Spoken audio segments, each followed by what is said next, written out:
So that's all work. Oh, is that me then? I do. No, that's you. That's you. I'm Well, also. that's your computer. Okay, good. And they Then, can't log in. then this probably belongs to. One of the classrooms. Did you use that? Okay, that's what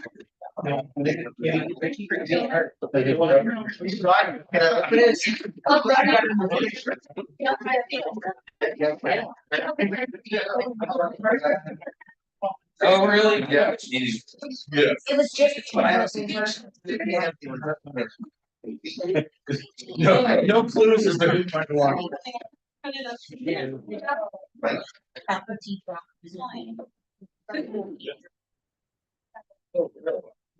Yeah. So you're appreciating me. There's a lot of that.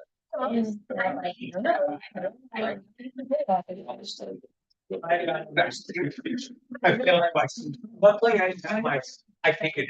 But I don't even. Hey, don't worry about me. I'm in on my first. Don't worry about the other four. I can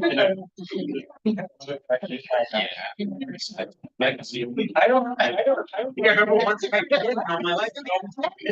I did my password. Right.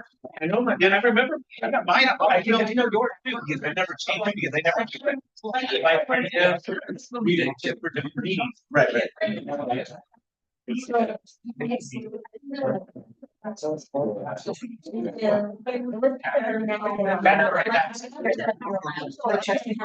Right, exactly. But I don't. But I don't. There's option. Yeah. I know we should. And we're just. I know I'm working.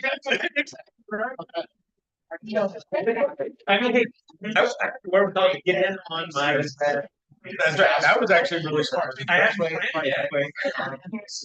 They'll let you. You know what? There's the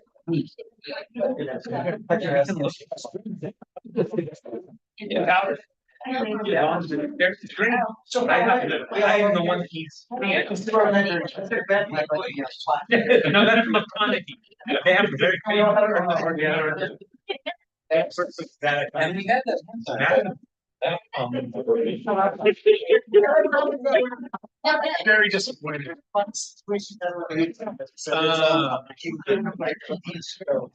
Weird layout.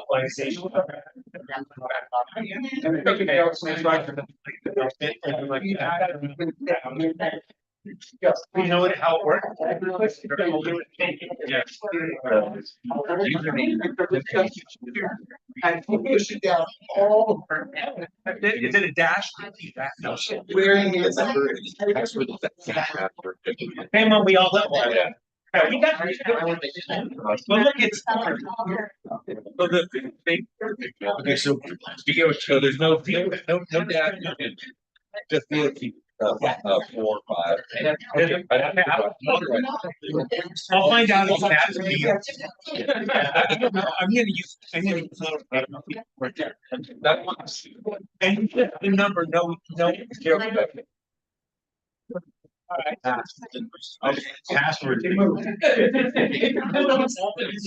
guys all pretty much have the same password.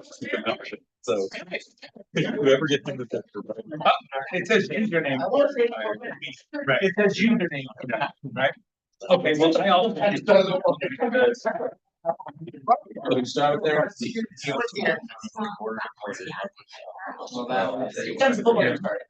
Here's the part. It's kind of logging into. Oh, I see. Oh. Get out of here.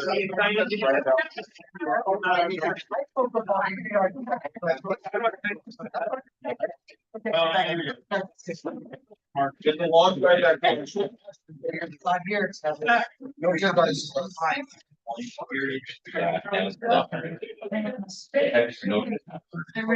Yeah, I know. You're in trouble.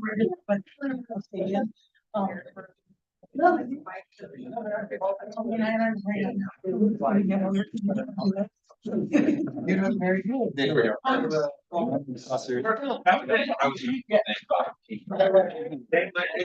bet you get nervous. You're not.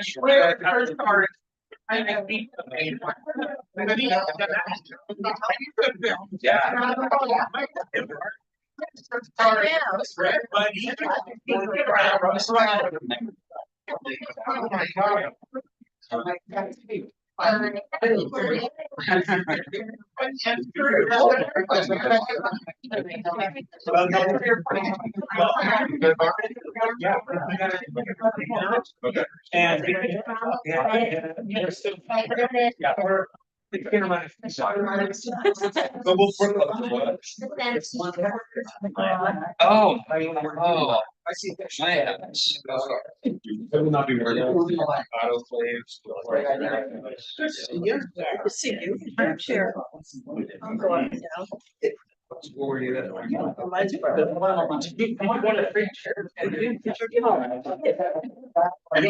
Okay, so. Oh, this could be very. There we go. All right.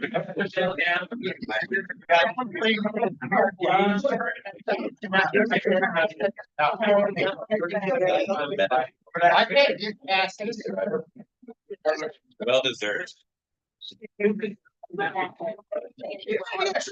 Oh.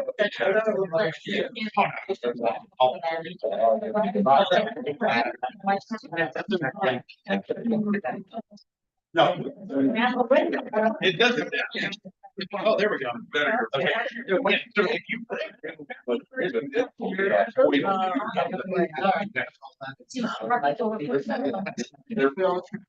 Either way, teamwork. Makes the Right. We're like just there, programming. Then we got. Yeah. You're playing that.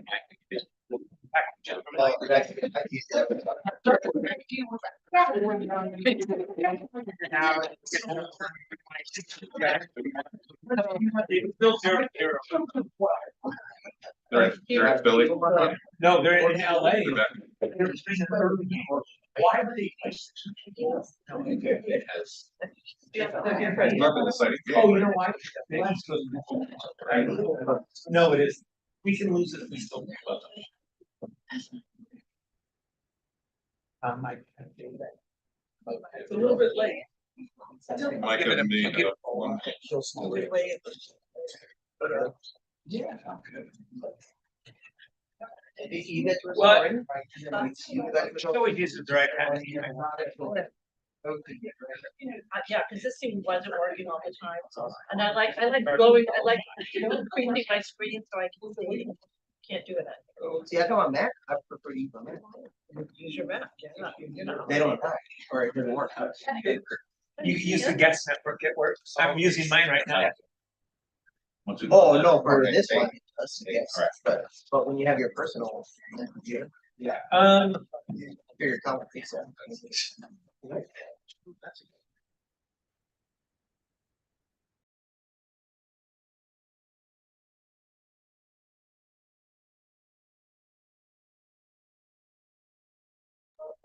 Mike's fault. Okay, I'm calling this meeting to order of the MSJC Board of Trustees. Today it is 4:05 when we started. We're meeting at Building 3000 at the Menifee campus. Welcome, everybody. We're going to start with the Pledge of Allegiance. So if y'all could please stand for the Pledge of Allegiance. Trustee Smith, could you lead us, please? Give me. I pledge Allegiance to the flag of the United States of America and to the republic for which it stands, one nation, under God, indivisible, with liberty and justice for all. Thank you. Item 1.3, establish a roll call. Trustee Ashley, Present. trustee Carpenter, here, trustee Corona, Present. trustee Smith, Present. trustee Silva. Here. Student trustee Waluka. Present. Academic Senate alternate Over. Present. Classified Senate Ed Sasita. Present. Student Government Association Alina Baca. Present. Thank you. Item 1.4, approval of minutes of the board work session of September 11th, 2025. Do we have a motion to approve? I'll move to approve. I'll second. Have a first and a second. Any discussion? Student trustee, please vote. Aye. Trustees, please vote. Aye. Item 1.5, approval of the minutes of the regular Board of Trustees meeting of September 11th, 2025. Do we have a motion to approve? I'll make a motion. I'll second. We have a motion and a second. Is there any discussion? Hearing none, student trustee, please vote. Aye. Trustees, please vote. Aye. Item 1.6, revision, adoption, ordering of the agenda. It's recommended the Board of Trustees approve the order of the agenda. Are there any changes to the agenda? There's no need to revise anything. We're gonna look for a motion to approve it as it's written. Motion to approve. I'll second. We have a motion and a second. Is there any discussion? Hearing none, student trustee, please vote. Aye. Thank you. Trustees, please vote. Aye. Item 2, comments of individual groups, delegations, limited to closed session items. Do we have anyone wishing to speak on closed session items? There are none. So at this point, we will now move to closed session pursuant to all applicable education codes, government codes, and recently enacted statutes. The Board of Trustees will meet in closed session to discuss and or act on the following matters. 3.2, conference with real property negotiator. 3.3, conference with legal counsel, potential litigation. 3.4, conference with legal counsel, existing litigation. Superior Court of California, County of Sacramento, case number 25 CV 015406. And Riverside County Superior Court, case number CVR I 2500399. Also 3.5, conference with labor negotiator, California School Employees Association, CSE. 3.6, public employee performance evaluation, evaluation of superintendent president. 3.7, we will reconvene and report out. So at this time, we are moving to closed session, and we'll see you all as soon as we can.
like to call the meeting back to order. We are on item 3.7, which is reconvene to open session and report out from closed. And we do have one item to report out from closed session. The board took action on the following item. The board unanimously took action to approve a settlement agreement in the matter of Riverside County Superior Court number CVR I-250039.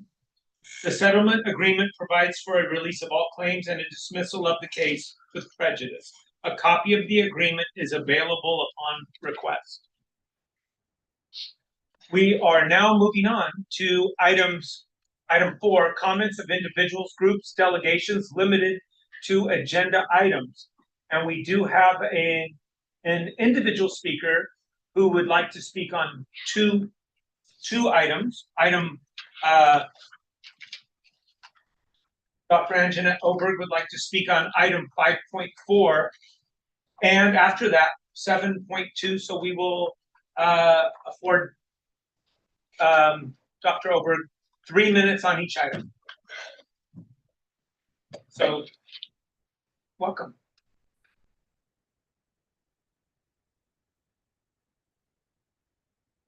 Aloha, everyone. My name is Anjanette Oberg. I have the white presenting phenotype of my Caucasian father, but the heart and resilience of my Native Hawaiian mother. My grandmother was the first in her family to leave the islands, and she came to California, where my immediate family has lived ever since. Consequently, I have been raised with a mix of Hawaiian and American values, which sometimes can be contradictory. I'm a high school dropout, a teen mom, a first-generation college student. I'm also the daughter of an alcoholic, a child abuse survivor, a suicide loss survivor, a domestic violence survivor, and a sexual assault survivor. I grew up on welfare, Medi-Cal, food stamps when they actually were still stamps, and free lunch programs. Neither one of my parents had a high school diploma growing up, and 3 of their 4 children dropped out of high school, and yet I persisted.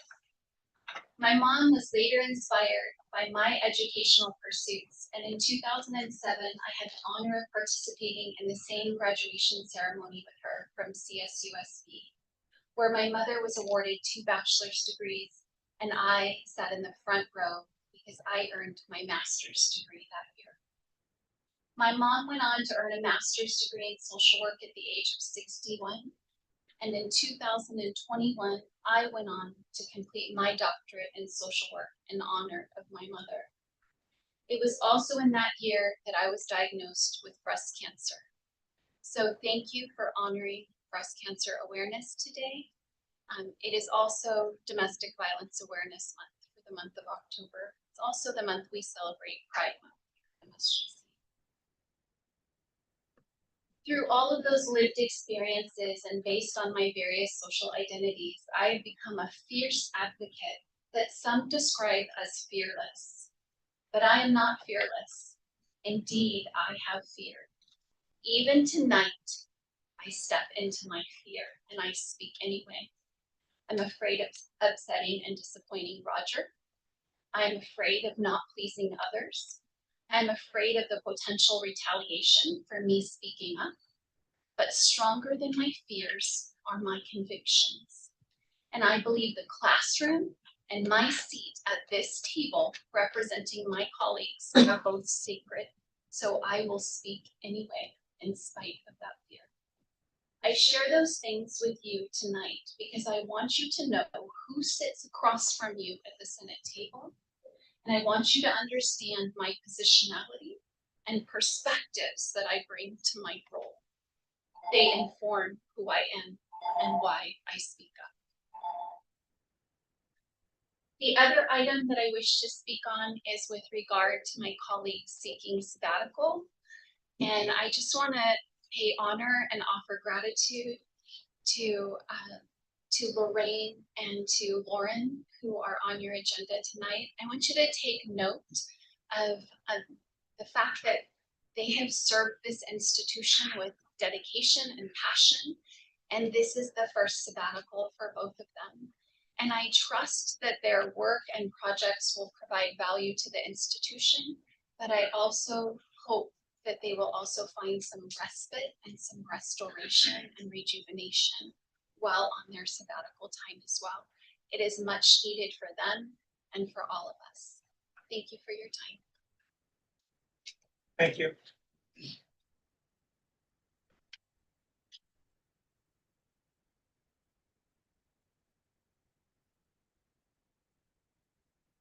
We will now move on to item 5.1, Board President and Trustees reports.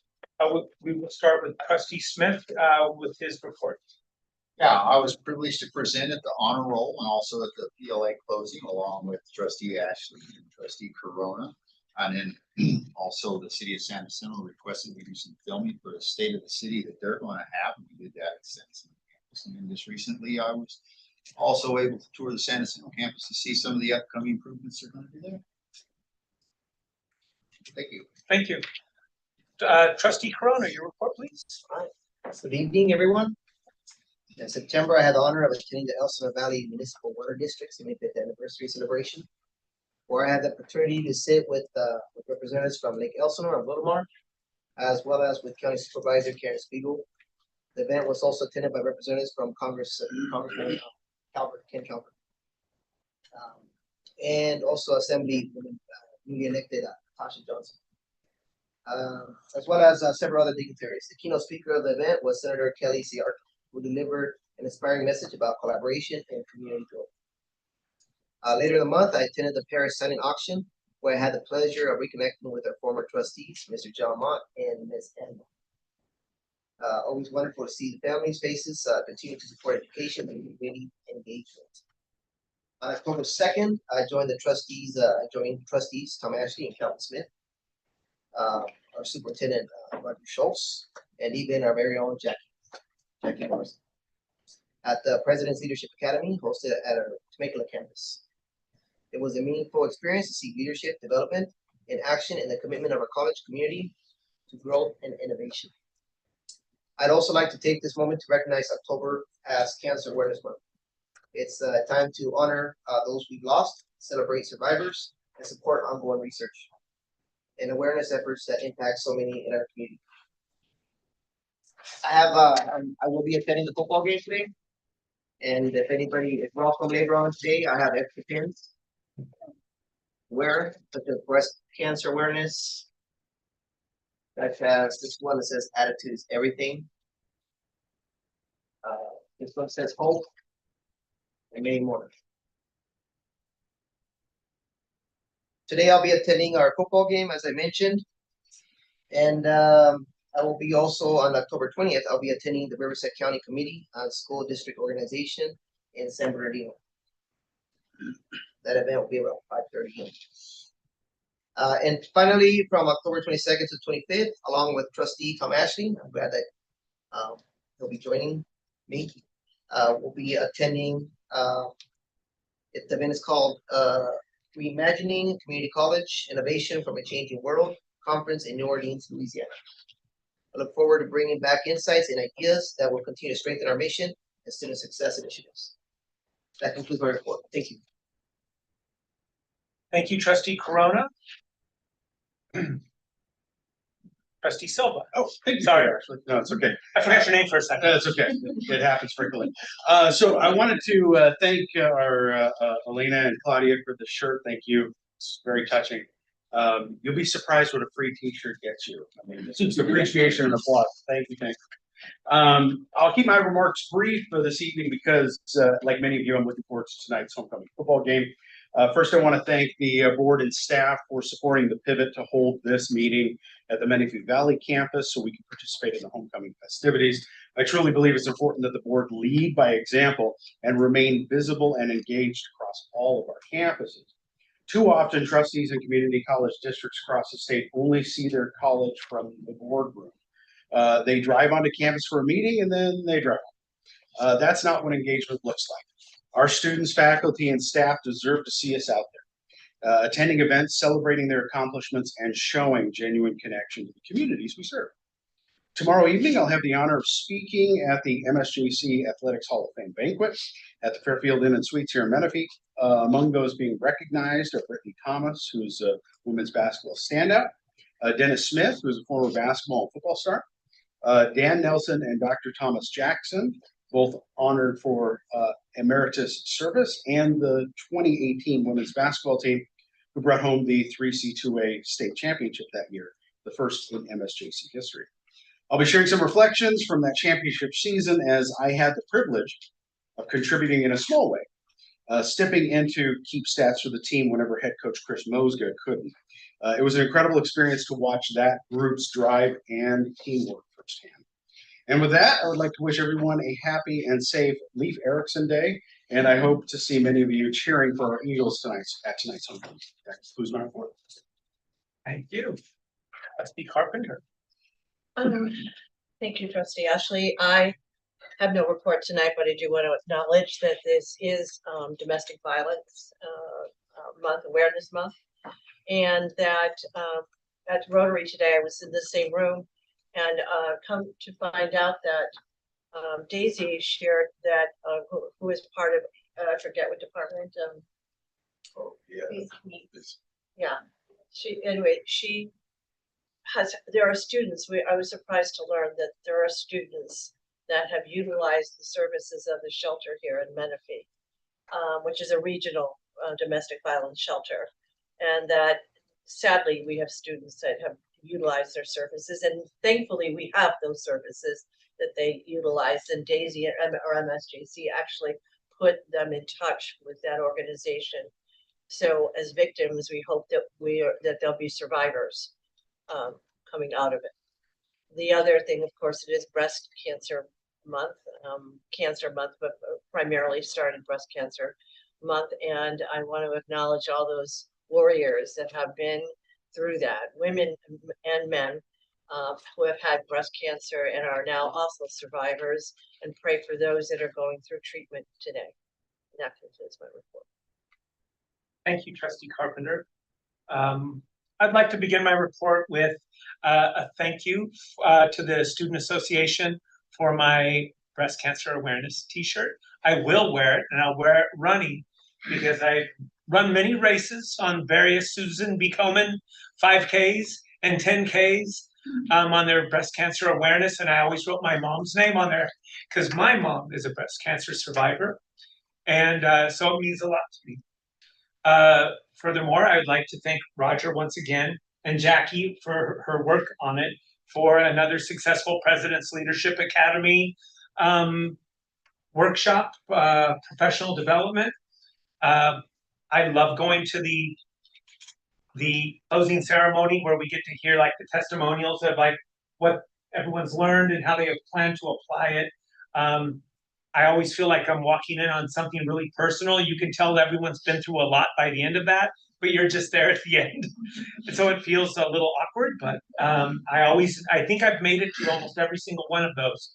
And so thank you for inviting me again, and congratulations to all the faculty and staff that attended. Also, I'm very excited to go to our beautiful stadium right after this meeting to our homecoming game.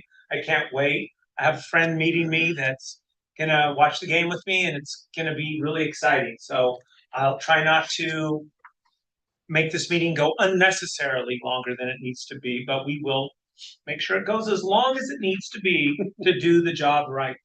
So with that, I'll conclude my remarks and hand it over to our student trustee, Claudia Walkenau. Well, but close enough. I'm sorry. No, you're fine. I'm sorry. I'll get it right, Claudia. You're fine. No, it's a hard one. Thank you. And I have a brief report. It is Breast Cancer Awareness Month, as well as Domestic Violence Awareness Month as well. I also wanted to remind everyone that it is still Hispanic Heritage Month up until the 15th of this month, and considering that we are HSI, just kind of keep that in mind. I saw Mecha practicing something. I don't know if they're performing at the game. They are. So hopefully we'll be able to see that for those of you who are attending. And I just wanted to say that in the past month, student government and just students at large have had some really great ideas and initiatives that they are starting, and I can't be more proud of the board that we have this year. And I'm hoping that some of their projects will come to light within our term for 25-26, and I'm hoping that you guys can also see all the effort that we've been putting in. I'm sure President Alina Baca would also say something about that. We've been working really hard for Spirit Week this week, coming up to our homecoming game. And Alina and I actually ran from the stadium to this meeting after decorating it for our student section. So you'll see a section that is completely decked out in pink. And yeah, we just have a really good team and we're excited for the game. I did also want to mention that I am currently acting as the delegate for Region 9 for Student Senate of California Community Colleges. And one of the things that we talked about in our first meeting is the efforts to push forward legislative that is important to California community college students.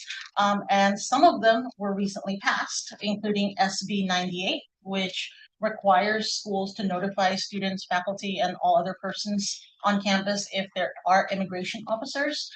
So that was passed by the House, Senate, and I believe Governor Newsom has signed it. And another piece of legislation that passes SB 271, which is to expand colleges and universities' basic needs centers, which at the very minimum should include a referral to childcare services, which maybe we could start talking about, considering as how we only have one child development center in between all three campuses. So hopefully that builds into something that maybe we could work on in the future. But besides that, I am very excited for the homecoming game. I hope a lot of you will be showing up. Obviously, we have a theme today. I promise I won't make it a habit to wear pink Crocs to future meetings. You always wear pink Crocs. I totally support that. I was so nervous. Can I go to a board of trustees meeting in Crocs? But You don't have to wear pink ones. Any Crocs will do. it won't be a habit. It's just for the spirit night. But yes. We love pink, it's all good. Okay, there you go. I'm hiding them for now. But yeah, hopefully we'll see you there. So go Eagles. Thank you very much for your report. And we're going to stick with the students. We will now hear from Alina Baca, the Student Government Association report. I'm dying to know though, Ms. Baca, are you a member of the proud Paris Moreno Valley Strong Baca women that have been community activists for a generation? Or it's Baca's a pretty common name, so maybe not. No. Well, there is a Baca family that is they're tough and they fight. I mean in a good way. Right. One other Blanca that wasn't my family, and he's a coach at Liberty High School. So that is the only other Blanca I've met. We'll just have to talk. Please share your report with us. Good afternoon, everybody. I really am loving all the pink that I'm seeing. I really appreciate. I hope you are able to join us at our homecoming game. Just a few things to report on. So myself and Trustee Waluka will be attending a student leadership conference next week. Hopefully we'll be able to bring back tools that we can share with the rest of the student leaders on campus, or SGA, and hopefully we will be able to just showcase that on campus. Some of the projects that Trustee Waluka did mention, we have some of our officers that are taking side initiatives. Firstly, Ubaldo Puente, who is our Officer of Finance, is working in collaboration with Tonkwitz High School and their carpentry program in hopes of, they will be donating raised beds for a garden for the Child Development Center. We have our VP Jones of Senestino. She's working on she's in the process of an indigenous garden. She's still in the works of that, but hopefully we can get that ball moving. And then lastly, there was a student concern presented to myself and Trustee Waluka regarding study rooms on the 5th floor of the Temecula campus. The student stated that these people are not students and they seem to take up the study rooms from about 7 in the morning till 5 p.m. in the afternoon. So we're trying to get to the bottom of that to see. They're like Starbucks businessmen. And they apparently are taking both study rooms. So they leave their stuff on one study room and then do whatever in the other study room. So we're working on, whether or not like they're there every day, or if this is an everyday thing, or if they are students or if they're not students. But we're trying to get to the bottom of that. But that concludes my report. Thank you. That's a good concern. We'll look into that, I'm sure.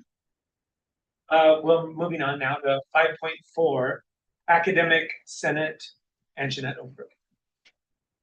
Well, I respect that everybody wants to get to the game. Everything on my report tonight is important to share with the board, and so I'm asking for grace. Michael and I continue to meet with various administrators, including Michael Becca, to expand our learning on the budget. Thank you, Michael, for taking the time and demonstrating strong leadership, affirmation, and inclusion of your business services team. It was refreshing to see and encouraging to see a cultural shift in that division of the college. We also continue to meet with Diana in HR, who is re-engaging a more inclusive approach to the EEO committee. We filled all the faculty seats in that committee and look forward to those efforts. We've also continued to meet with Jeremy and Roger in Senate Connect meetings. We're thankful for the space to start dialogue and understand the context and complexities of decision making. But we have learned that we may have very different goals and understandings of those meetings, so we look forward to expanding our discussions and clarifying the approach in the future. In all these spaces, Michael and I have been very intentional about trying to understand the mechanisms by which Senate can honor its fiduciary obligations to our faculty as outlined in our Constitution, and fully exercise the authority afforded to us by Title V, Section 53200, particularly in areas in which you as the board should rely primarily upon faculty and Senate input to guide your decision-making. We have been consistently told that our role to achieve that rely primarily upon is through exercising our role in the shared governance process. And my report here is in fact another mechanism that we have available to us. But please note that I am simultaneously reminded of my 5-minute limit on my report, which is just 2 minutes longer than a public comment. And additionally, I don't have authority over College Council agenda items, and some of my requests have not been accepted. And I'm cautioned about bogging down agendas. So it puts restriction and limits on my ability to fully exercise my role in shared governance. Efficiency is consistently cited as a goal and value represented in our processes and decisions, including in deciding what and how we construct the very agenda before you today. But let me say, efficiency can sometimes undermine equity and inclusion and does not always equate to effectiveness. We may, as an institution, need to reconsider which of these values we really want to embody in our policies and practices, and then authentically convey our values to the public. In the interim, I'm concerned that current practices limit my ability to substantively engage in the participatory governance process and impede my ability to authentically represent faculty and to advocate for their needs and concerns as they so desperately deserve. I'm further concerned that the limitations I've experienced thus far impede me from exercising full Senate rights and authority and purview in accordance with the federal and state laws. Michael and I will continue to research statewide resources and continue to educate our faculty body at large about our rights and responsibilities. And we do hope the board will consider meeting with us directly, hosting faculty town halls or work sessions, or using other strategies and community building approaches to effectively engage our faculty. Our hope is that you are willing to address these concerns before they grow beyond their current levels, and what you've already been made aware of from our faculty union leaders from previous Senate leaders, through faculty open comments here at the board, through Senate resolutions, through concerns that were shared publicly in the accreditation process, as well as concerns addressed by our fellow student and classified leaders who have sat at this table, and now through my current board report. These are not one-offs. These are ongoing, persistent concerns that have thus far not been addressed. Yes, in many ways, the institution is in fact thriving, but there are real and substantive concerns that need to be addressed, particularly in the area of instruction. Ideally, these issues are addressed prior to Roger's retirement, and I will continue to share my concerns openly and authentically, and I will continue to invite you all to join me in dialogue and brainstorming on how we might better engage faculty and create a healthy and effective learning and teaching environment for students and faculty alike. We've hosted Senate meetings on September 17th and October 1st, and some of the major items Senate has been discussing are related to scheduling, proctoring and academic integrity, general faculty disempowerment, and pending changes to the participatory governance process and handbook. We're continuing to address concerns about the lack of an inclusive, collaborative, and equitable scheduling process, which currently excludes faculty and chairs from meaningful engagement in the decision-making process and impedes on our ability to implement our curriculum and program as designed. This can also infringe upon several areas of Senate purview.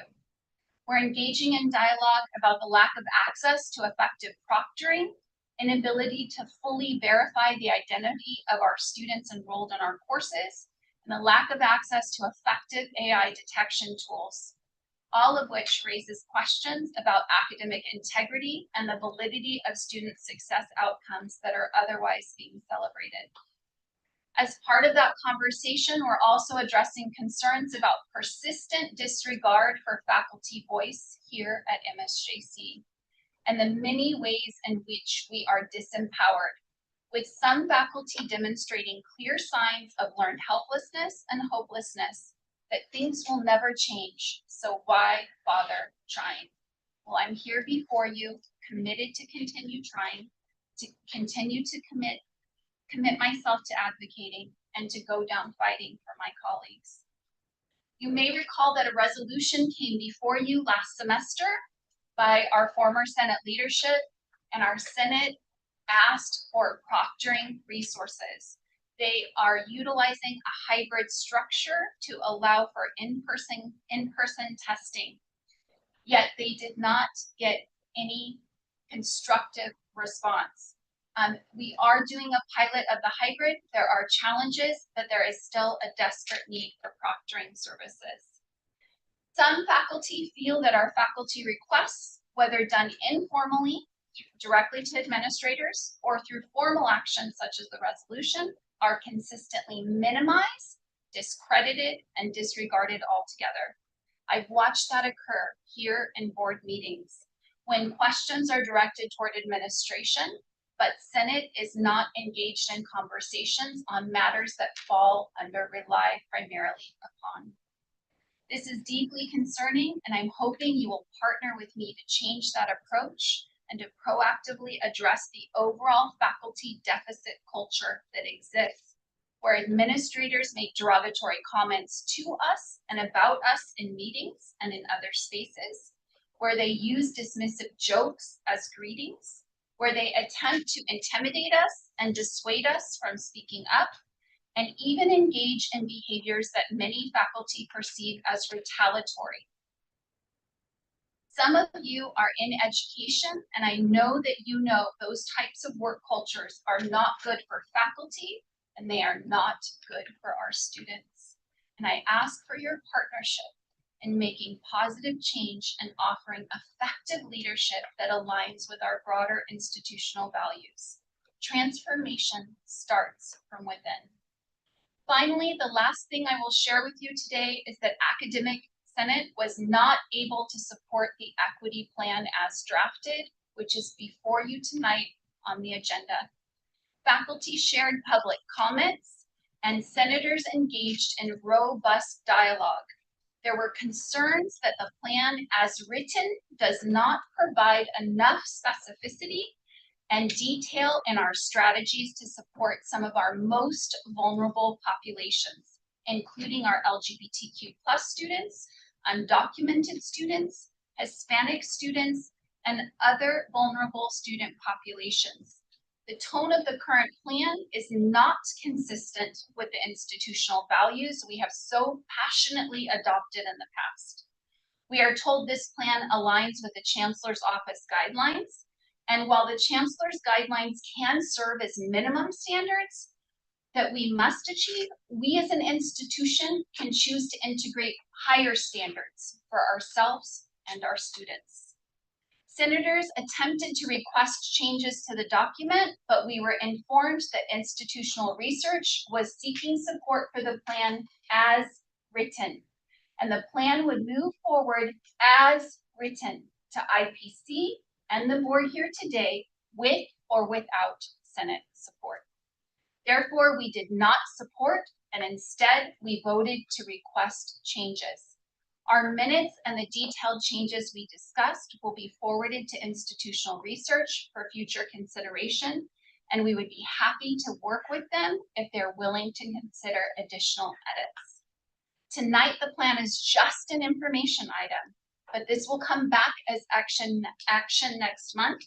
In the interim, please take the time to go back and review the call to action, the equity pledge, all Board of Trustee resolutions directly related to those specific equity groups, and your previous equity plan and strategic equity plan.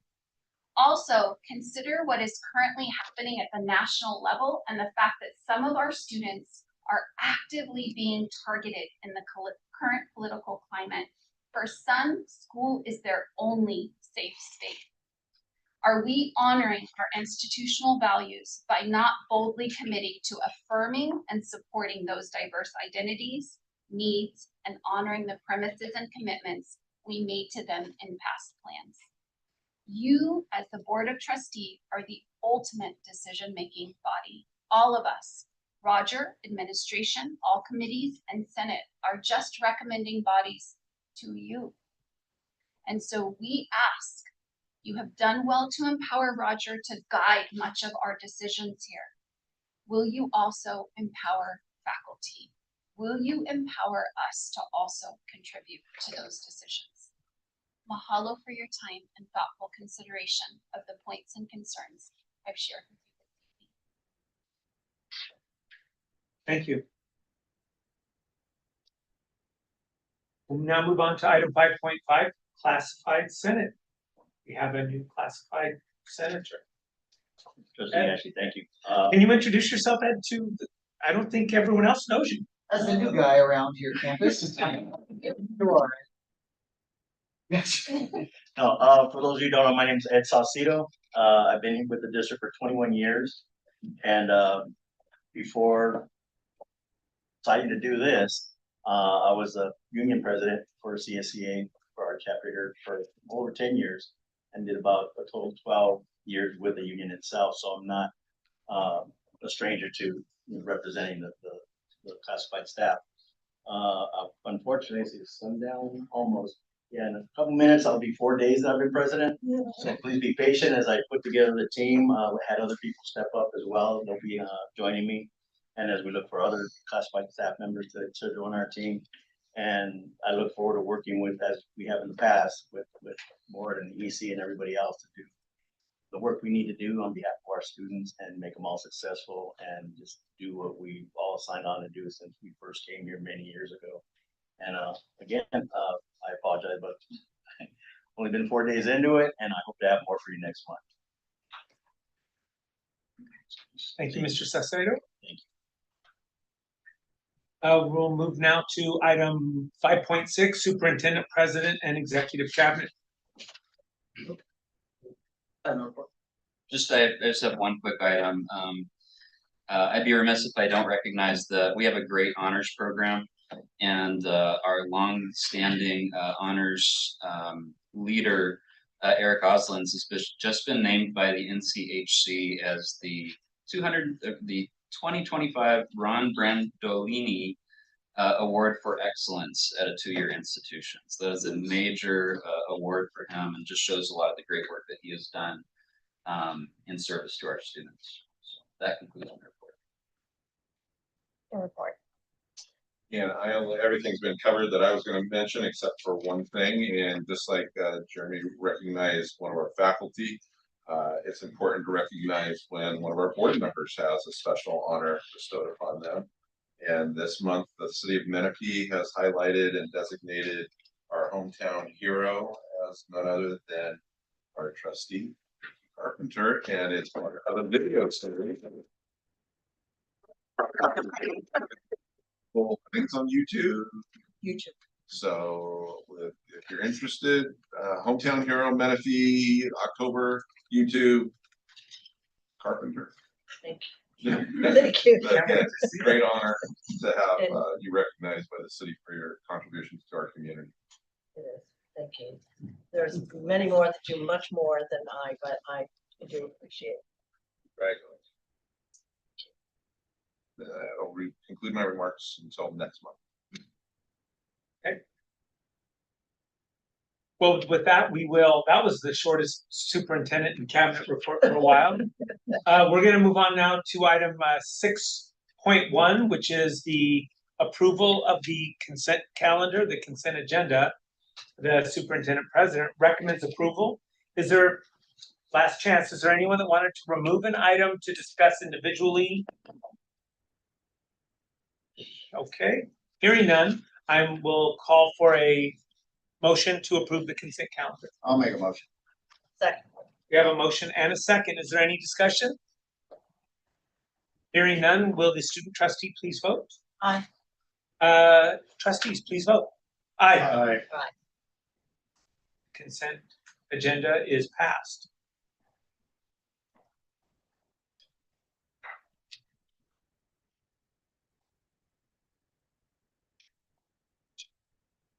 We'll now move on to item 10, the open agenda, human resources. 10.1, classified appointments. There are 2. It is recommended that the Board of Trustees approve the classified appointments. Do we have a motion to approve? I'll move to approve. I'll second. We have a motion and a second. Is there any discussion? Hearing none, student trustee, please vote. Aye. Trustees, please vote. Aye. Item 11, the open agenda still is under superintendent president. Item 11.1, voting delegate for the 2025 ACCT Leadership Congress. Let me give you the background. The MSJC is entitled to have 1 vote during the annual ACCT Leadership Congress in about 2 weeks at New Orleans, at the New Orleans Marriott Hotel. A delegate must be chosen to submit and to vote on behalf of the Board of Trustees. Trustees Ashley and Corona will attend the conference this year. The voting delegate must sign and receive the voting delegate credentials at the voting delegate desk at Preservation Hall during one of the following, and there's 3 times and dates. And there's a whole link to candidates that we'll be asking to support. But with that, it is recommended that we select either Trustee Corona or myself to be the voting delegate. And since I wasn't even going to this, it was already going to be Trustee Corona. I am a very late addition to this. So I'd like to nominate Trustee Corona to be our official voting delegate, unless he is literally not wanting it. You've done this before. We've both done this I think before. you did last year, maybe. Yeah, he did. I did the year before, I think. It's always a pleasure. I think we could talk about how we're gonna vote. Okay. I mean, for the. We're not talking about who we're voting But for. like later. But you or I, right now, we have to decide who's the delegate. Do any of you? You second, Trustee Corona? Okay, there's a first and second. Will you accept? I will accept, thank you. Thank you, trustee Corona. I will be there. I'm just happy. I just have to be on the other side of the rope line. I can't like lobby the way you can. But I can lobby, I just can't vote. So I'll see you there in the room. With that, then we have a motion, and I guess I made the motion. We have a second for trustee Corona to be our delegate, student trustee. Do you, can you vote? Aye. Trustees vote? Aye. Thank you, trustee Corona, for accepting that responsibility. Thank you. And I'll see you there. We're now, You have to split that. I mean, the ones that you're gonna vote. No, I thought we did there. no, we do that there. That's information about the various delegates that we will be voting for. There. Only 2 Californians. Yes. Okay, so we're on to item 12. Comments of individuals, groups, delegations limited to non-agenda items. There are none. So there are none. We're moving on now to our information agenda, 13.1, 2026 board member conference and training schedule. A little background.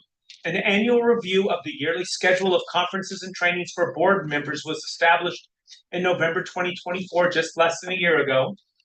Travel requests outside the approved schedule of conferences and training must be approved by the board as an unscheduled conference no less than 30 days in advance. And we have a list of our most common, widely accepted conferences that we can go to without advance and open board approval. They are the effective trustee and board chair workshops in Sacramento on January 23rd to 25th of the 2026.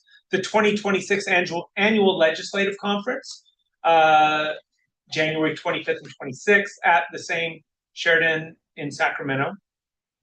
The 2026 annual trustees conference, May 1st through 3rd in Orange County at Dana Point.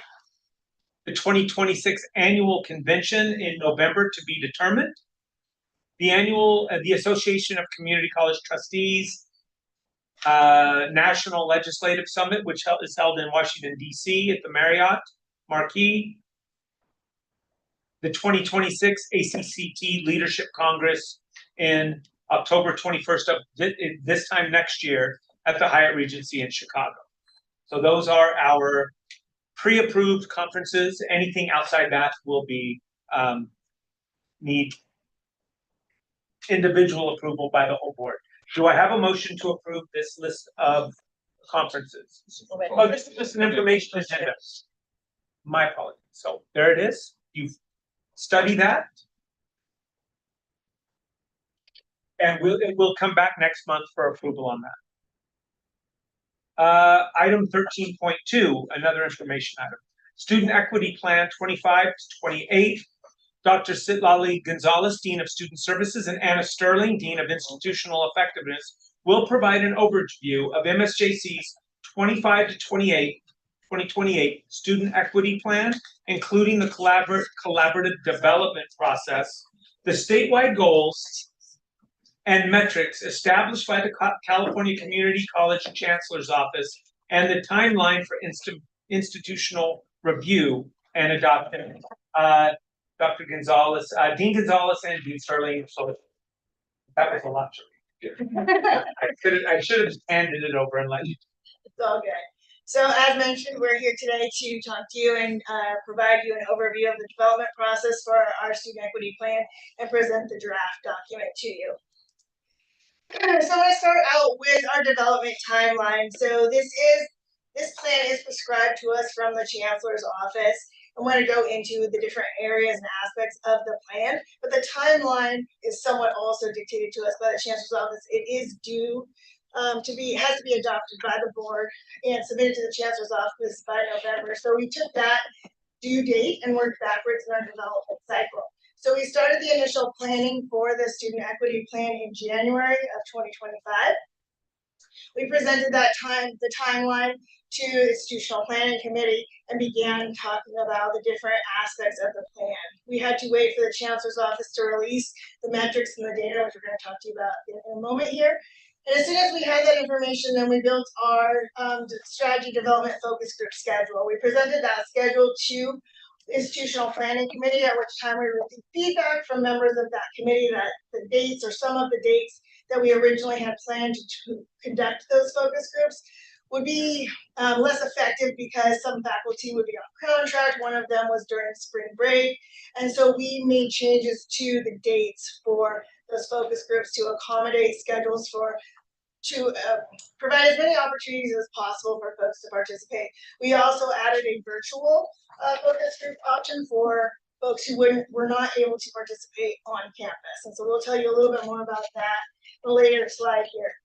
And then once we received we conducted all of the focus groups, we also had a focus group of students, took all the information that was presented in that, and then we did our initial draft over the summer, and then presented that at the initial meetings for Student Government Association, Academic Senate, Institutional Planning Committee in September.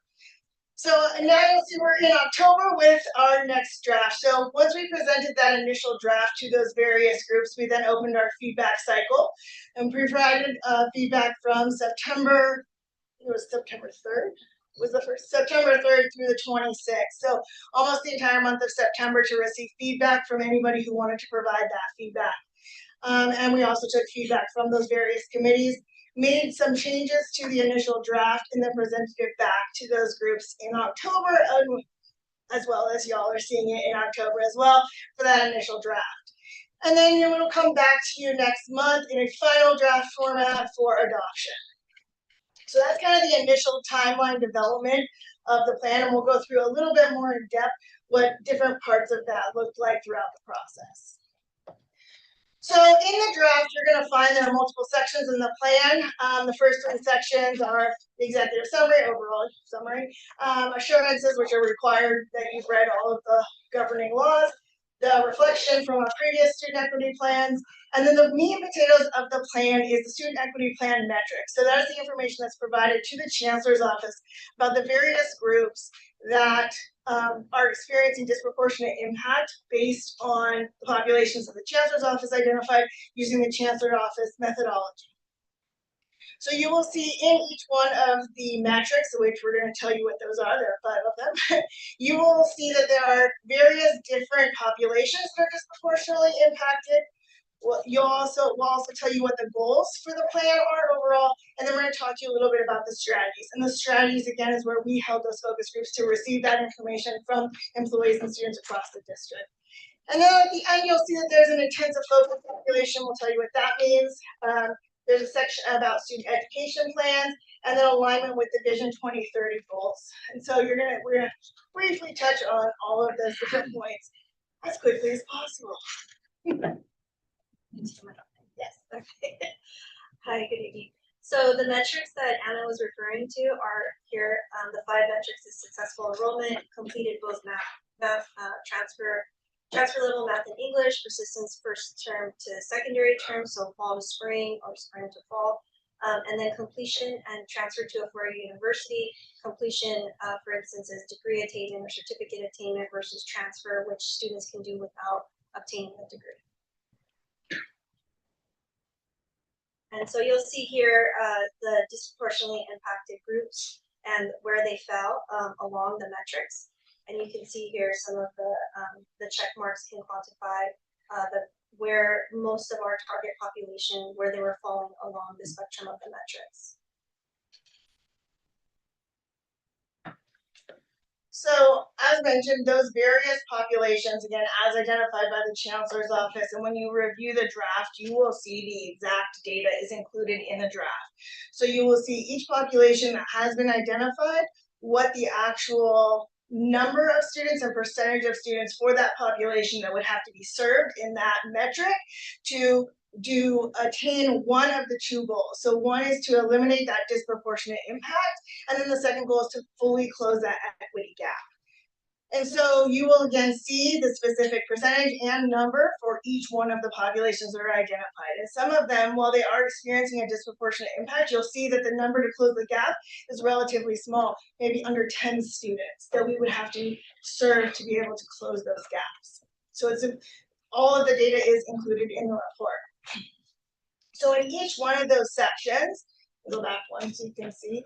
For instance, you'll see for first generation students, they're disproportionately impacted in 4 different metrics. But what you'll see is for metric 1, which is enrollment, male students and white students are disproportionately impacted. So when you get into the strategy development, we were required in the plan to write 3 key strategies for the identified disproportionately impacted populations. Those strategies are written to be broad enough to serve all of the populations that have been identified, but allow programs and services to interpret how those goals can be implemented locally to serve those populations.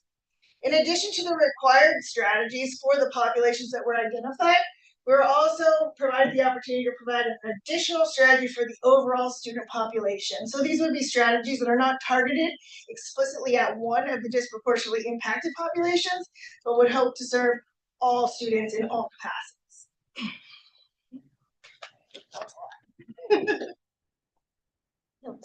Oh, this is still me? Okay, all the slides are me.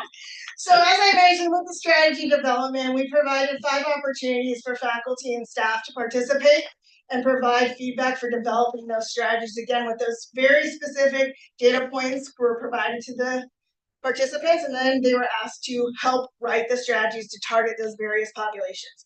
This was an open call for participation. Every member, every employee at the district was invited to participate in one of our 3 in-person events or our virtual events. And that was an email that was sent out again to all employees. All students were invited to participate in a separate virtual event that had no MSJC staff in the activity so that they could feel free to provide their feedback and talk about the strategies. And that was posted in Canvas. So all students that were currently enrolled got an invitation to participate in the student virtual session. And again, in that session, they were asked to specifically develop strategies for the specific populations. So after conducting all of those different focus groups and gathering that information, we took all of that information, consolidated and refined those strategies to ensure that the strategies that we were including had the widest possibility, again, for different programs and services on campus to implement those strategies in ways to support the population so that they aren't written so explicitly that one service would be able to implement and another service would not. So then that was the plan that we developed and provided for feedback, which you have a copy of today. And then any feedback that comes from this round of review of the plan will be integrated, and then the final draft will be the last step.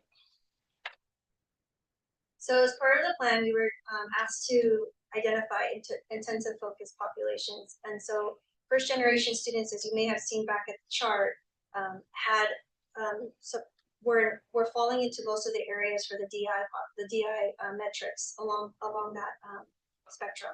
So first generation students were experiencing DI in 4 of the 5. And so the reason why this group was chosen as the intensive population is because there's also intersecting experiences that happen across first generation students. That's a broad group.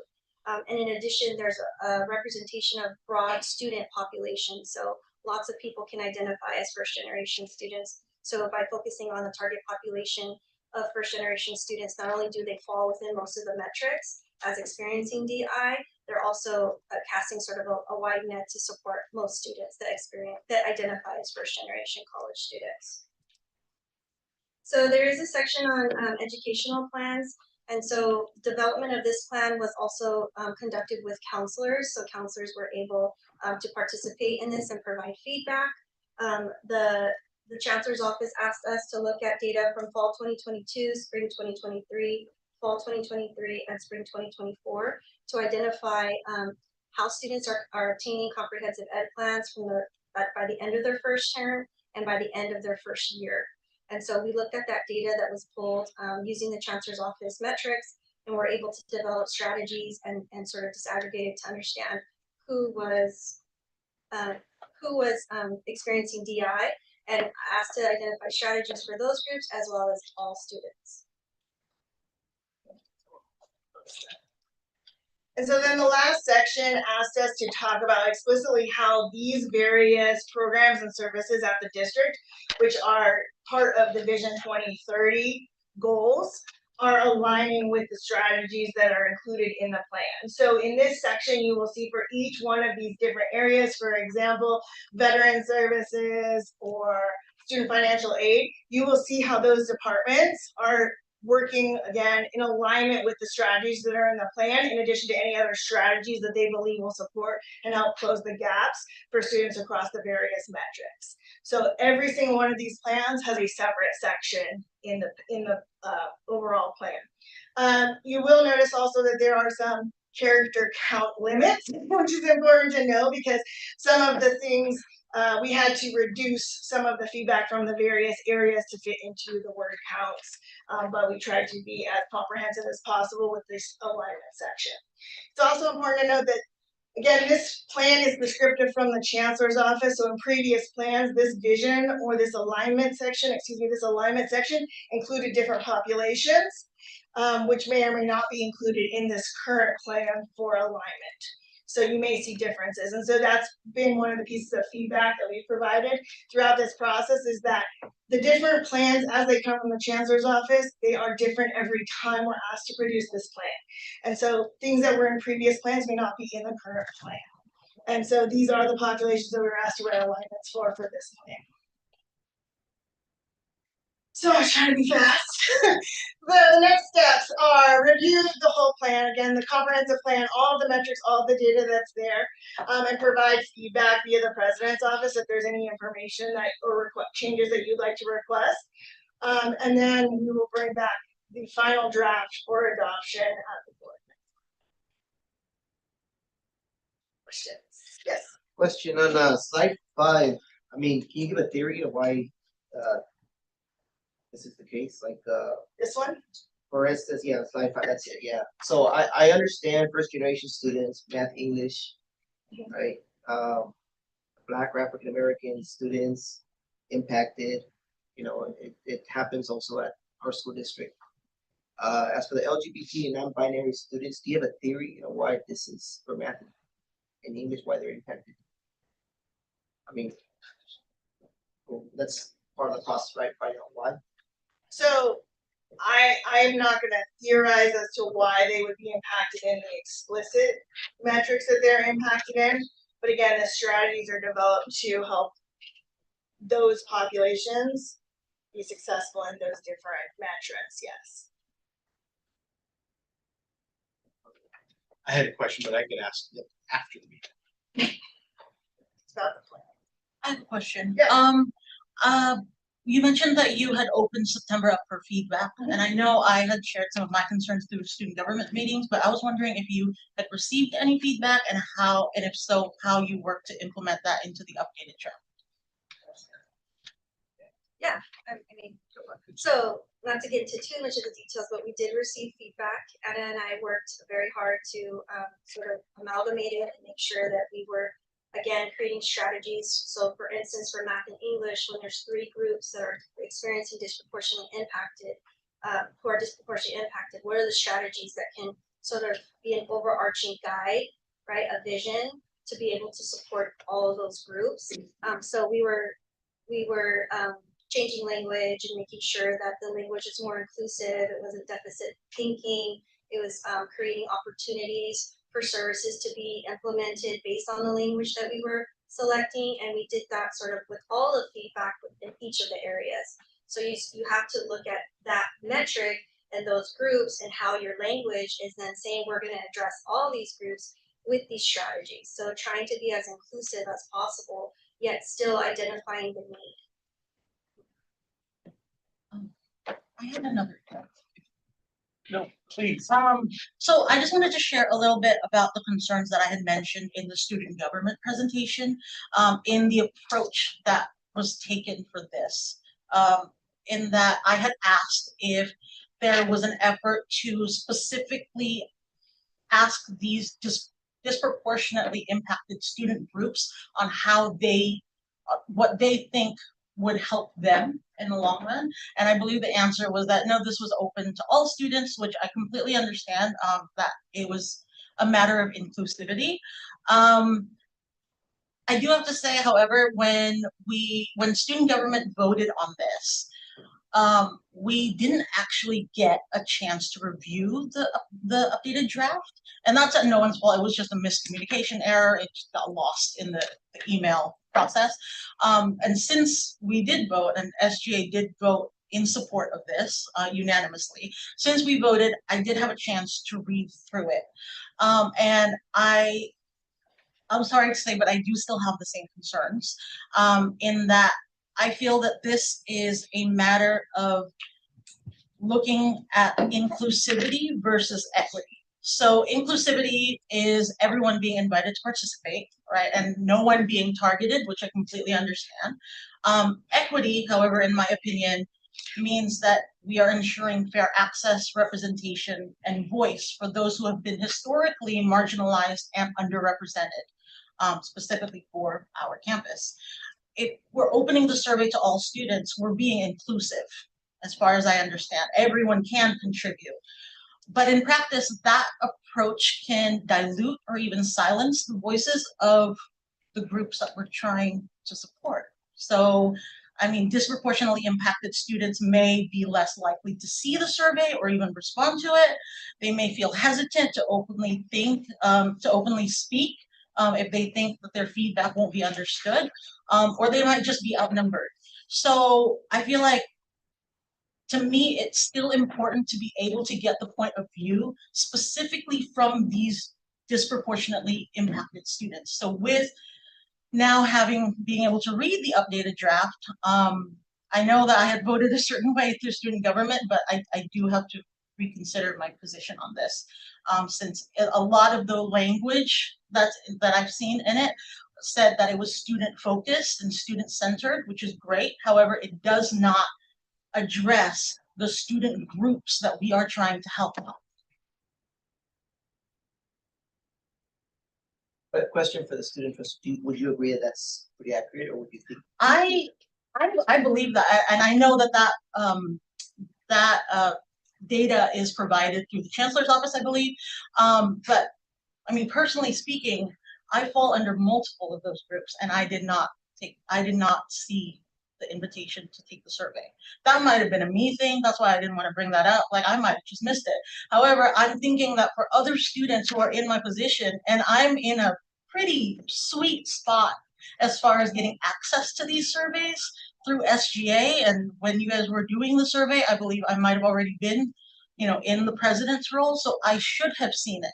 However, if I didn't see it, then I'm assuming first generation students, economically disadvantaged students, other students that fall into these categories may not have had access in the same way that I didn't see it.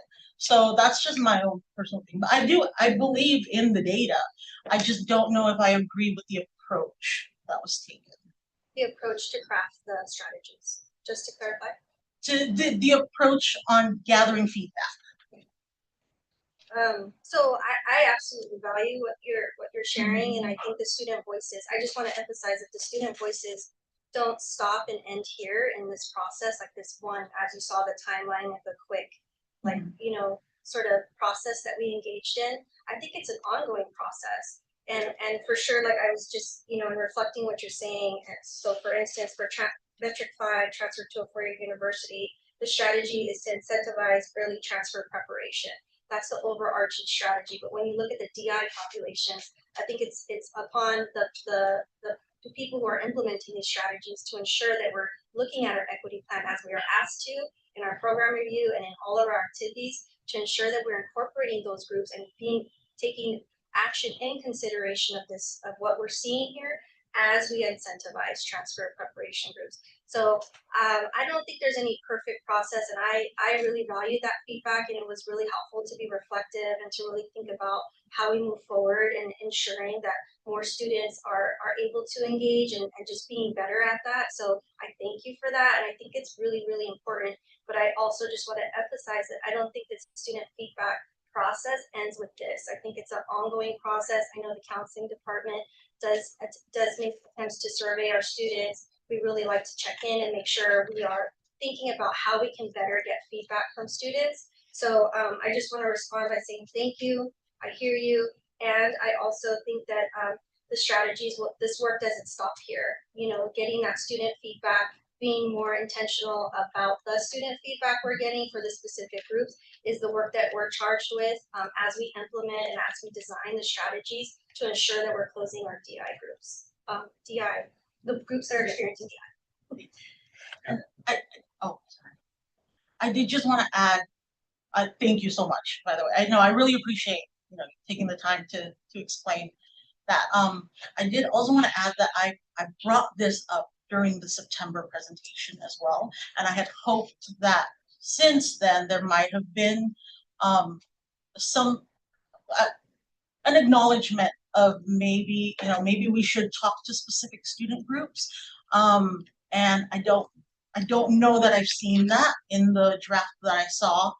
I did finally see both drafts. I don't know if I saw that. So if this were to come back as an item to be voted on in the next meeting, I don't know that I would be in support of it as is. Just personally, from my. So I just do have a quick question. So do you believe that the strategies that are included in the plan are not strategies that would be effective for the populations? I believe that it's a good starting point.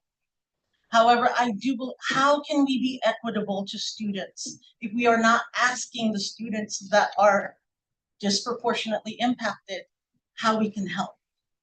That's the definition of equity, right? Reaching out a hand to the students who might not have the access that the rest of the students have, right? So I think just kind of sending out a blanket survey might not be equity in the sense that the students who are coming from these groups are expecting, right? But you might also then get organized groups that really aren't the voice of the individuals that are impacted.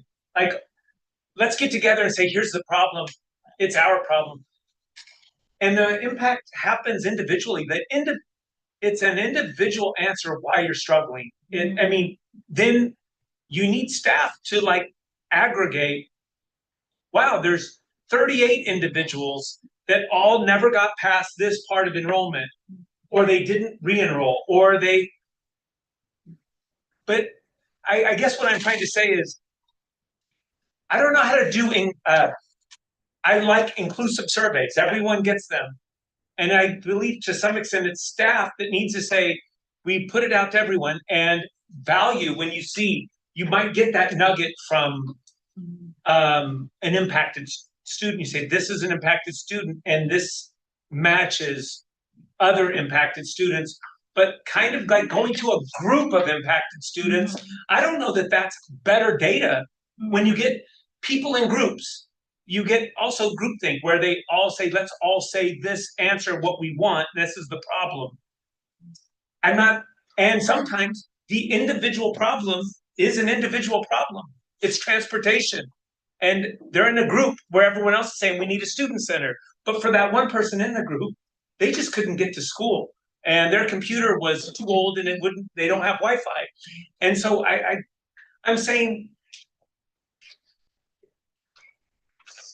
I also value what you're saying, and this is very interesting to me, but I'm also saying being all inclusive, like getting it out. I wouldn't diminish it the way I feel like you sort of diminish that, but every individual student is just as important as every other individual student, but it's aggregate. It's staff's job to say, when you get, look, now we're seeing a group and they're all kind of having the same problem, as opposed to going to a group and saying, what's your problem? I find that less valuable data than getting data uniquely individually from a person and then aggregating it and to see where that problem comes. Because whenever I'm in a group, it's like, you're a Dodgers fan, right? And they're like, yeah, I'm a Dodgers fan. You don't necessarily get what really is their individual issue uniquely. When you go to a group and say, what's your group's issue? I like an individual approach, But then you really do rely on staff to say, maybe you had all these people, I don't need to repeat myself, but but it does rely on staff to say, wow, this data, here's a pocket. And it didn't come from a group where we went to a group and said, what's your problem group? Because all their problems might be a little different than each other. So, And I think that that's kind of the point that Soroli was mentioning earlier, and what I kind of alluded to earlier as well, is that again, these strategies are written to be broad, right? So that every different population and service that exists on the campus, and even explicitly the services that are designed to serve one or more of these populations, has the ability to align their program reviews, their actual programs and services with overarching strategies, but the actual implementation at their local area will be more finite for the populations, right? And so though the folks who work with those populations, we will be able to have some of those conversations explicitly with those populations to say, okay, under this overarching umbrella of, say ed plans, how do we make it make sense for you as a population? But again, this is overall institutional plans, and that's why the strategies are written somewhat broad, so that those programs and services have the ability to have some of those conversations and do that implementation in a way that makes sense at the individual program level, instead of saying, we're just going to only do this one program specific activity, and then that's it, we're done. Right. So I'm just kind of wondering, the ultimate goal is to help these specific groups though, correct? There's gaps that are present in the data, and the goal that we're being asked to and that we should do is to close the gap through the numbers. So that's the quantitative side. There's absolutely the qualitative side, which is what we gathered information on, and taking them both together, creating recommendations and strategies using both of those. So yeah, that is the goal, is to close that gap. And I think it's also important to notice that our previous student equity plan was focused primarily on one population, our Black and African American students, because at the time when the data was presented, that population was disproportionately impacted in all of 5 metrics. You can see that they are no longer disproportionately impacted in all 5 metrics. That was impressive.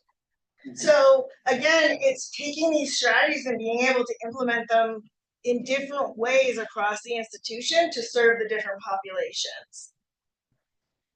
So if we compared this from the last, I guess it would be last year. It was 3 years ago. 3 years ago, sorry, I missed that. We bridged some of those gaps, is what you're saying. Correct. And it would be kind of nice to know what that was. So again, the reports are a little bit different, and each time they're presented to us, and the way that the information is presented to us is different. So there isn't a direct, like, one-to-one, like, you're not going to be able to look at the previous report and the current report and say like, oh, this is the heading, this is the heading. So, but you can look at the various different reports, and there is a reflection piece in the current report that talks about how we met the goals of the previous report. We can bring that next month if you like, Vicki, if you want to see the comparison, we can bring like this chart from the last plan. It's only a 3-year comparison, and that's, we'd be interesting to see an annual, Yes. how we're doing, annually. So yes, the chancellor's office provides this data on a 3-year cycle, but we can bring annually what the different activities we are doing that are in line with the strategy. It would just be nice to see how we're progressing in the process. This is interesting. I like this. We can talk about this for a long time. Yeah. Any other Thank you. questions? Yes. Thank you very much. We're gonna move on to item 13.3 now, the enrollment management update. Brandon Moore, Vice President of Institutional Effectiveness and Enrollment Management, will provide an update on the district enrollment management strategy. Silva, I promised to get you out of here in time for that Hall of Fame dinner tomorrow. Thanks. So we're gonna give you the update on this. So this is our normal update that we give. So census is closed for our full-term classes. We still have some short-term. So again, there is some fluctuation in some of these numbers. It's just not great between now and the end of the term. So let's get to it. And I actually did design this one a little bit differently. So we're gonna go through, let's say 6 slides. I actually don't know how many it is. But there's a lot of slides in this because what I did is I left a lot of additional data at the end of this presentation because there's generally some questions that come up. So if you scroll to the very end of the big slides, you're gonna see these same things repeated, but a lot more information is out there. So if you have questions on that, feel free to let me know. So we'll start off right here just with our section fill rate, turn to turn. Again, you're looking at the last 5 falls. So I always give you a 5-year look back. And you can see that our section count is, I'm gonna say it's flat. We're down 14 sections from what we offered last fall. But if you notice, our fill rate has jumped up 5% basically. So 92.1% filled in our classes. We have an extremely high demand for our sections and our classes. This is a really high fill rate. But we're talking about limited resources. We have limited financial resources, limited human resources, and limited physical resources, right? So this is what we're running right now, 1,640 sections. You can see it's remained flat over the last 3 falls. However, we've been getting more and more students enrolled, which is great. So this is our head count. So we are sitting still over 17,000 students. Fall 23 was the first semester we ever had over 17,000. We are remaining above 17,000. And while the head count dipped a little bit this term, you're going to see on the next slide here that did not affect our full-time equivalent students. So as part of the student-centered funding formula, the largest portion of our funding comes from the number of full-time equivalent students. Again, roughly the definition is just any combination of students taking 15 units is 1 FTES. So you can see that although our head count is down a little bit, our FTS is actually up to 6,917. So we're up almost 200 head count or 200 FTS, which is great. The reason you're seeing that is because the sections that are being offered are generating more full-time equivalent students because they're more filled than they were previously. So not all sections are created equal when it comes to FTS. A 3-unit section that has 30 student cap does not generate as much FTS as a 5-unit class with 40 students in it. So we can break down all the numbers anytime you'd like. I love doing that stuff. So pass the first. Again, this is just the fill rate over time. So I just want to show you just by a standalone how it's continued to increase. We have remained really efficient, which is great. And this is the big one I want to talk about. So this shows the demand. You're going to see a huge drop. We actually cut the wait list in half. So last year we heard from the students that, hey, look, it's frustrating that we try to go into a class and there's all these people waitlisting the class. What we found is that when we were doing our fraud sweeps, we were finding students who were identified as potential fraud, so they weren't even real students, just fake accounts. And we were flagging them, but we were allowing them to remain on the wait lists. This year, we were able to clean that up and say, look, if you have an ID verification hold on your account, we do not let you waitlist. We don't let you take a spot from any real student. So that's why you see it cut in half. However, you still see 7,273. We're 92% filled, which by all college metrics, usually around 85%, you'll consider yourself full. We are well over that at 92%, above 92%. We are at max capacity. But there's still 7,273 seats that were wanted in our schedule. We didn't have it. Those 7,273 seats are held by just over 4,600 students. So if we hear that, hey, look, the student wasn't able to get their class. Yeah, I know at least 4,600 of them. These are only those that decide to stay on a wait list, let alone those that went in and went, oh, never mind, I'm not going to do that. So would I love to open up seats for everyone? Of course, I think we all would. But that costs money. We're already not getting paid for all those FTS that we're generating. Roger did a lot of work last year at the state. We are seeing more of those growth dollars coming through, but we can't expand because everything costs money, right? We've got obviously staff costs that go in there. We got to pay faculty. You've got lights. You've got buildings. We start to run out of space. We start to run out of those resources. And so I think it's important that we continue to lobby for perhaps a change or an augmentation to the growth formula, that the state would start shifting more money to the districts that are in our situation. We're one of the more extreme districts, but we are not alone in the districts that are growing. Most of the, I'm going to say it's rural. We're not actually classified as a rural district, but I'm going to say, how about this? The cheaper areas in California, right? And of course, it's relative just to California, but anywhere not San Diego, not LA, not the not Bay San Francisco. Area. Exactly right. Yes. So we're watching all of those districts grow, but the money's not being shifted from the larger districts. So we still have one in our area that rhymes with Palomar that's still getting more money than they should. We should be getting paid for that. We should be getting paid so we can expand this. So while we were able to expand a little bit with the number of seats available, we're still stuck in this holding pattern because we don't have the resources. I didn't break, I'll get you in a second, Trustee Corona. On the later slides, you can actually see the breakdown by face-to-face online. And yes, we have students who say, look, I want online classes. We have students who say, I want face-to-face classes. We have students that say they want hybrid classes. All that's true. And if you ask all the online students, most of them say they want online, face-to-face, they say they want face-to-face. I don't care what we offer. We need to offer classes that students want, when they want, how they want it. That's the goal when we do scheduling, and that's what we fill up. The online classes still fill up more than any other sections. We have more waitlists for online than any other ones. Hybrid is the next highest, and face-to-face still lags behind. Not all disciplines though, so I'm talking in generality.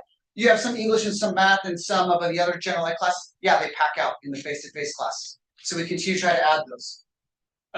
Sorry, Yeah, I had a question. I thought recently we worked on that fully funded mechanism. I thought recently they took care of that in a way. So I mean, with that, I mean, can't we increase our course capacity as a result? Or is it still an ongoing issue? It's still an ongoing issue because, well, Mike, what was the percentage of fully funded that we received? Say it again. Fully funded for our growth was how much? Oh, yeah, so the fully funded for the prior year was about 80% of that growth. And then the growth funding that's proposed for this year, which we hope comes through, will get us close to where we'd have about 2% of our enrollment that's still unfunded. So that's when the state last year said fully funded, they meant 80%. Correct. Fully funded. Yes. So we didn't get all that money. Even if we are fully funded for the growth, they allot us. So remember, the state caps you out and says, you can grow this much, that's all we'll pay for. We are beyond that. So even when they fully fund us for what they're gonna allot us in growth, we are still running more students through than we're getting paid for, which isn't a problem until you want to expand that. We've got to get those dollars in so we can hire more staff to teach. I'm just gonna take more trips to Sacramento. Absolutely, absolutely. He So- loves it. if we're Stanford, I guess that makes, scarcity is like, wow, if only I could get in there, but we're a community college. And at some point, there's gonna be a reputation that spreads around our community, like, don't go to MSJC, you'll never get the classes you need. And that's what we're hearing. And that's what and then as trustees, I'm a little bit surprised I'm not hearing more of that, but I do hear it occasionally. I'm gonna guess why you're probably not hearing it all the time is because those 4,600 students that are waitlisting doesn't mean they didn't get any class. But I can guarantee they didn't get all the classes they want. And so, yeah, this is the problem. There is more demand than we can actually withstand. We don't have enough room in our classes for everybody. I'm just curious, though, since we have opened up so many new buildings, a new campus in Temecula, if suddenly we could magically hire all the faculty we needed and we were truly fully funded at 100%, do we have the capacity in classrooms to just rock and roll this thing? Like, we could do it. So we were running over cap about at one point 13% of our FTS we were not getting paid for. So we should have actually reduced our section count by 200 sections. So we should have kicked out, I don't know, about 5,000 students. We were running over cap. If we can get the fully funded and then we can hire on the faculty, we can go back to being about 10% over. Our plan is to always run efficient, which is what we're doing. We need, when we offer class, we need as many people in that class because we can't offer another one because we don't have the money to do that. But yes, we have the facilities to expand. We are ready to go and we are fully funded. And by fully funded, I mean like really fully funded. Yeah, that's actually the long-term plan. This year we have about, I don't know, it's 25 to 30 full-time faculty we're trying to hire, which will just bring us back to what we were offering. So that just makes up 17,400 students or something, or 17,000 warm bodies, like not full-time equivalents. Correct. Yeah, we're over 17,000 last 3 years. What would that number be if everyone could get in, everyone got all their classes? I know that would be, everyone's getting one class. Yeah, so maybe we would only get up to 19,000. Yeah, so I can't tell you that because right now I could look into it. Or could you say maybe what we would be full-time equivalent, or is really the issue students aren't getting the specific classes they really need? Right, or they might not be getting all of them. Like, I'm trying to take 5 classes, but I can only get into 4. So all those things aren't true. So I would say that from the waitlist alone, we could generate easily for this term an additional 1,000 FTS, which would be stupid when you look back at, we'd be at almost 8,000 FTS. We've never even been close to that. We're still breaking records. These are more FTS than we've ever done. So what I mean by stupid is like, it would be a crazy thing. And yes, we have the facilities to actually meet that demand. Right. We could easily offer those classes to get the extra 1,000 full-time equivalent students, which is a crazy number. there's no reason we couldn't hit in a year. We could easily push 20,000 FTS if we could actually get fully funded to hire the staff. And by staff, I typically mean, I'm talking faculty, to hire the faculty to actually offer the classes. Yeah.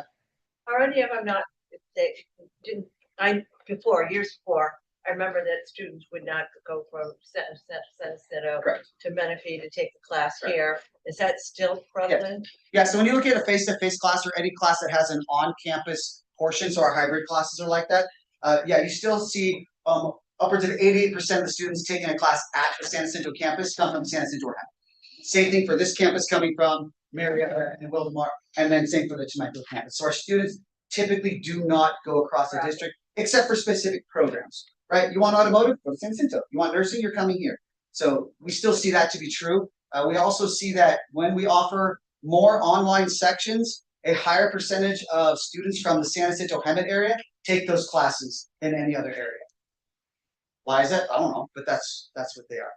So again, we have the physical facilities right now with the new buildings opening up. Well, it's opening, right, Mike? We're gonna get the $40 million paperwork's gonna be opening. But yeah, we have the facilities to expand that. Where we run into a small issue with scheduling, which is why it doesn't work out cleanly, is that students don't attend classes equally throughout the day. Our classes will fill up. The actual sweet spot is 10 a.m. start times to 2 p.m. start times. Now you can put a class that they all need at 8 a.m. and they'll come for it, but I mean, I was a student, I'd rather not do the 8 a.m. class. So our schedule books out. So when we're really looking at capacity, we're really looking at how many rooms do we have available between 8 and 2, because you're going to fill those classes because that's prime time. Are there evening students? Of course. Are there students that take? Yeah, we can offer those as well. We're not as impacted. We've been making some interesting decisions with some of our partners, which you also might hear about, as Roger's talking to some other educational entities because they want to rent classroom space from us.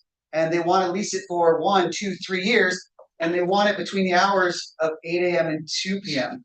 And we're like, no. Yeah, Our students take priority over your students. On Fridays. On Fridays, they can absolutely. We're all in on Fridays, yeah. And believe it or not, we actually offer quite a few classes on Fridays that are 1 day a week.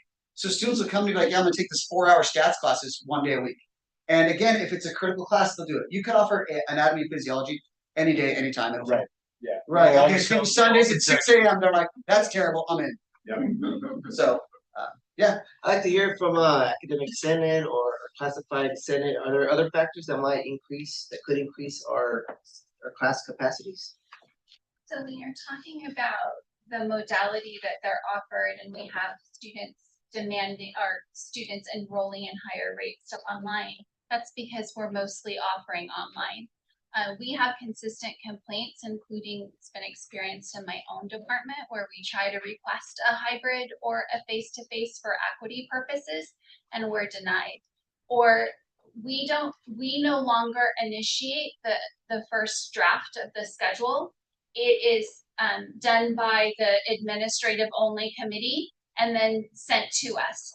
We have to kind of go through this microscopic examination to see what changed from the last year to this year. There's no transparent disclosure of what was changed and why it was changed. So we have to figure out what classes were canceled or sections were eliminated, what modifications did they make, and we have no understanding as to why they made them.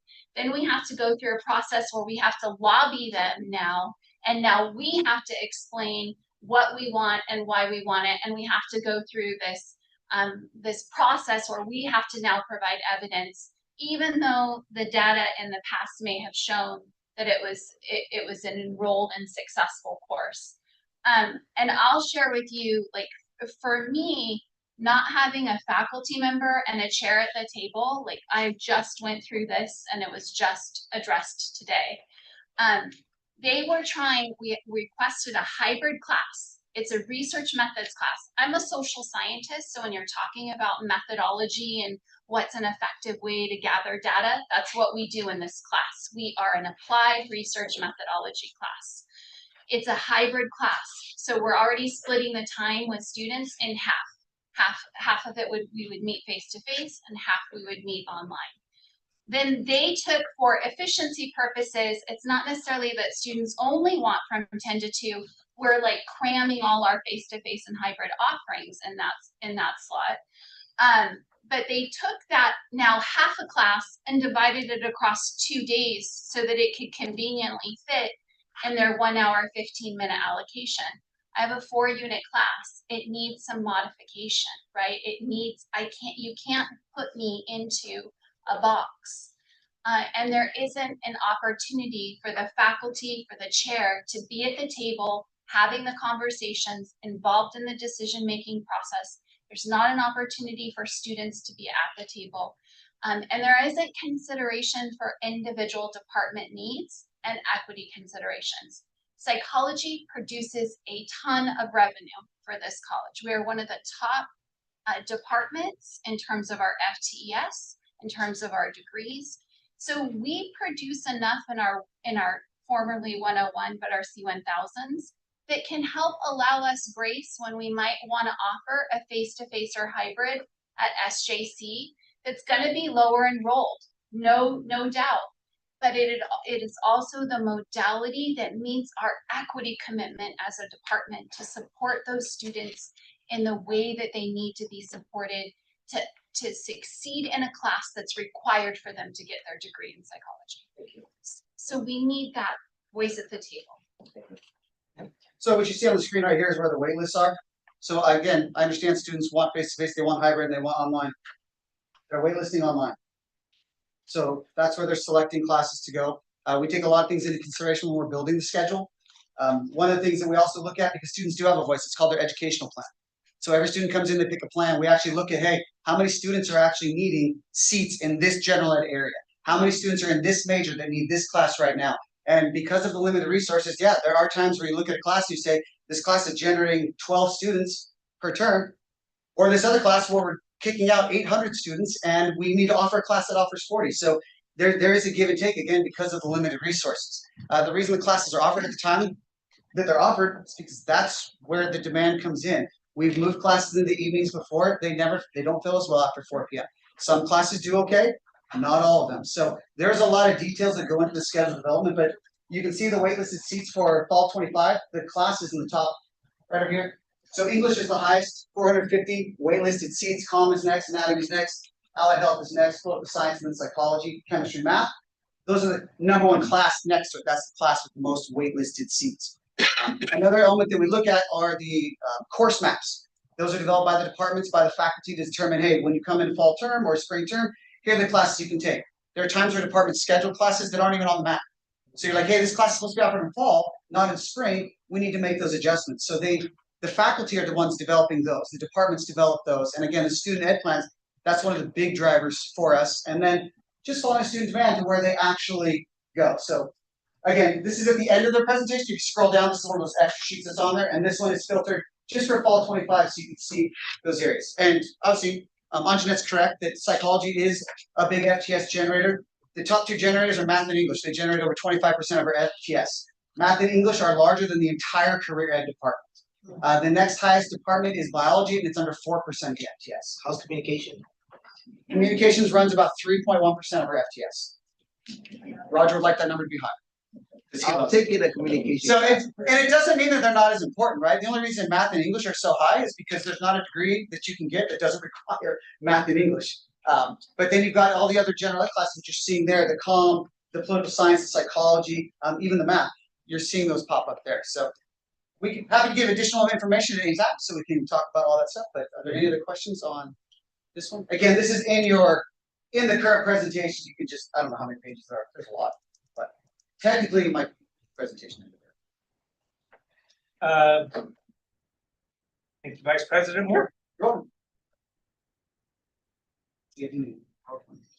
We're at 14.1 adjournment. The next regular board meeting is scheduled for Thursday, November 13th at 4 o'clock at our Temecula Valley campus, 3rd floor. So I will entertain a motion to adjourn. I move to adjourn. I'll second. We have a motion and a second. Any discussion? Hearing none, student trustees? Aye. Please vote. Aye. We are adjourned. The time is 6:52. What is it? 6:52.